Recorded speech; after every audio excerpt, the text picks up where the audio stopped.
Well, hey, friends, welcome to another episode of the Thriving Christian Artist. So glad that you're here. And I'm excited to introduce you to a brand new friend of mine, Rachel Ridge, who is not only a great artist, but she's an artist coach, creativity coach, author, speaker, the whole shebang. Rachel, so glad that you're here. Welcome to the podcast. Thank you so much for inviting me. This is awesome. Absolutely. We were just joking and saying, we could have met in between here. We're not too far away from each other in Texas, but are you a Texas person? Have you grown up in Texas your whole life? Or? Well, I moved here when I was 17 and never left. So, and my claim is all my kids and grandkids are native Texans. So I guess I'm as Texan as they can come. You're in. That's right. So, well, hey, listen, for those folks that are just kind of getting to know who you are and what you do, why don't you give us the thumbnail sketch of your world, and then we'll kind of get into a little bit of your story. Oh, absolutely. Well, I am an artist and a writer. I have about a 15 to 20-year career as a muralist and surface designer here in the Dallas-Fort Worth area. Began writing as a blogger, and that has morphed into writing books and illustration and speaking. It's been an amazing creative journey. I'm a mom, a grandmother, and a donkey wrangler. And we'll get into a little bit of that as people are going, what is that? What does that even mean? But it is amazing. I love interviewing people on the podcast and just seeing how God brings convergence into their life, because a lot of us as artists, that was the thing that God put on our heart. We say yes to that. And as you just kind of keep saying yes and walking down the road, he brings all of these incredible things in our life, these things that kind of seem like disparate parts, and like, how could this ever work together? And it ends up in a life like you're living right now, which seems, when people see it on the surface, it may be like, oh my gosh, she's living the dream. But I mean, there's been a journey to that, right? It's not just all rainbows and unicorns, as they say, right? I love what you said about just saying yes. Yeah. I think life is a series of yeses, and they're small. It may not look like a path towards something, but as you keep saying yes to opportunities and small things that come your way, it's amazing when you look back and see just how far those small steps can take you. So, my creative journey is not one that I grew up thinking, this is what I want to do. This is what I want to become. But it just really being open to just learning new things, learning a craft, being willing to be a learner. And doing, just working on the mastery of those different crafts has led to some really, just amazing experiences. Yeah. I want to talk a little bit about, your craft as an artist and studio practice and that sort of thing. But I think just from getting to know you and that sort of thing on your website and seeing the things that you're about, I know you are really passionate, like I am, about thriving internally so that you can thrive externally. And, when did you start to make that connection? For me, it was like in my later 30s that I started realizing, my mindset and my belief about who I am, about who God is completely jacked up. And as God started healing those places in my life, I started being able to walk more fully in the things that he had called me to. So what was that journey like for you? Because I know we all have those kind of roadblocks that we walk through. Wow, that's a great question. Boy, I think of life as really being an unfolding journey. I don't think you're ever really there. And, as you look back, you may see pivotal moments. Sure. But when you're in it, they don't feel like pivotal moments. Right. They feel like pitiful moments, right? Like, right. Oh, what do I do? Gosh, that is so true. I think understanding who I am as a creative person, if we want to just kind of focus on that one aspect of it, was not something that I really expected. It really wasn't until my mid-30s that I just had a desire to make something, do something creative. And I had been discouraged by a ninth grade art teacher back when I was 13 or 14 years old. Had signed up for an art class, was so excited, could not do the very first assignment. And I waited until after class to just talk to the teacher and get some encouragement. And his words to me were, "Young lady, if you can't do this first assignment, you have no business being in my class." And I was so crushed by his remark. Now I think, oh, if he had only just taken a few more seconds to encourage me to try macrame or collage or basket weaving or whatever. There's so many different art forms. I just couldn't do that specific one thing. But what happened was I internalized that and did not see myself as being a creative person. Never picked up a paintbrush, never picked up a pencil until a moment, in my 30s with 3 little kids and just feeling a wish for to do something. And so I signed up for a craft painting class at my local Michael's, and goodness, we were painting one little trivet, a little tile. We did a little grapevine wreath on it. And I still have it. But one dip of the paintbrush into that paint, and so I just felt like a spark, something came alive. And, I started painting birdhouses and flower pots. Anything that would stand still, right? Very small goals. My goal, honestly, was when I started selling my things, my big business goal was to make enough money so I could have my hair highlighted. I started with Christmas money, right? If I can just sell enough baskets to make my Christmas money, I'll be fine. So. Right. And I think that's a good thing. We start with small, doable goals that we can achieve. And when we get there, we, can set our sights onto the next thing. But circling back to your point of just kind of reimagining what your life can be and reimagining how we see ourselves. I definitely had to make some mental shifts to see myself in a new light, to see myself as someone who could do creative things, who could step out and then there's always the next challenge to say yes to. But I think that there's such great clarity that comes when you're willing to face uncertainties and face your fears of doing that next thing. Yeah, absolutely.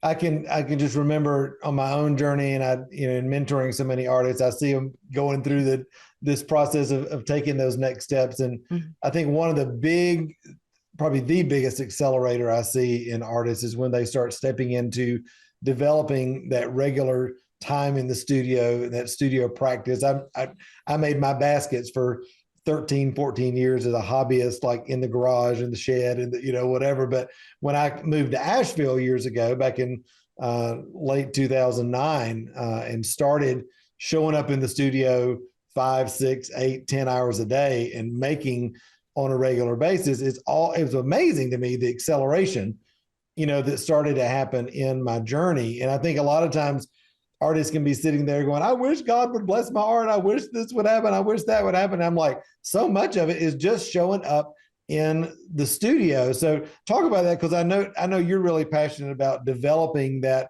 creative practice, whether you're doing it professionally or whether you're doing it just as spiritual practice or even hobby. Well, I think as a creative, whatever your niche is, whether it's writing or any kind of creative form, it really is important to establish a creative practice so that you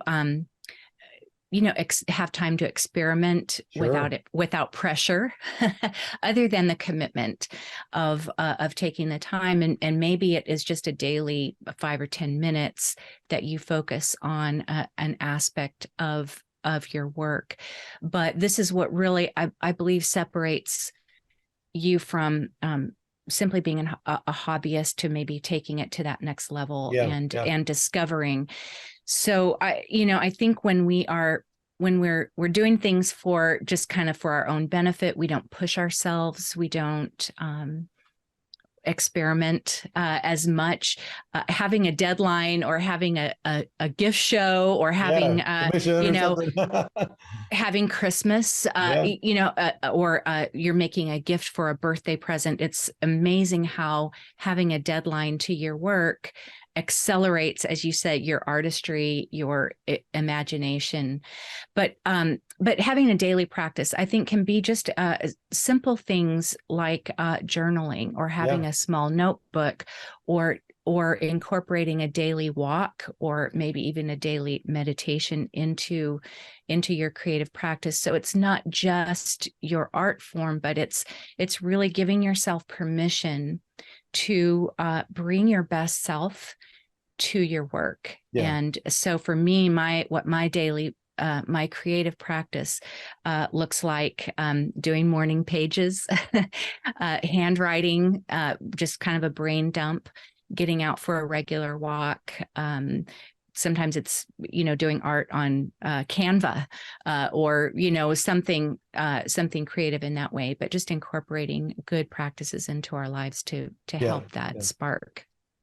Yeah, I so relate to that, just creating the space, in your life for creativity to happen, right? Giving yourself the brain space. And as much as, we all want that to just happen on autopilot, I think we all realize, especially those of us that are doing art professionally, there is an intentionality that is required for life and for our creative practice to develop and expand and that sort of thing. And it takes some grit, doesn't it? It takes some stick-to-itiveness in it. I mean, how have you dealt with that over your life and journey, and how do you help others begin to develop that resilience and grit in their lives so that they can stay the course and really develop in all that God's called them to creatively? I think that it starts with giving yourself permission to pursue your art, whether it's on the fringes of your life, or even if it is your full-time work. But we are always waiting for somebody else to open a door or give us permission to set up a little corner of the house to do our work, or to take time that would be maybe taking time away from our other responsibilities. We put all those other responsibilities first, and then we say, well, if I have some time left over, I will work on my art, or I will work on my craft. Right.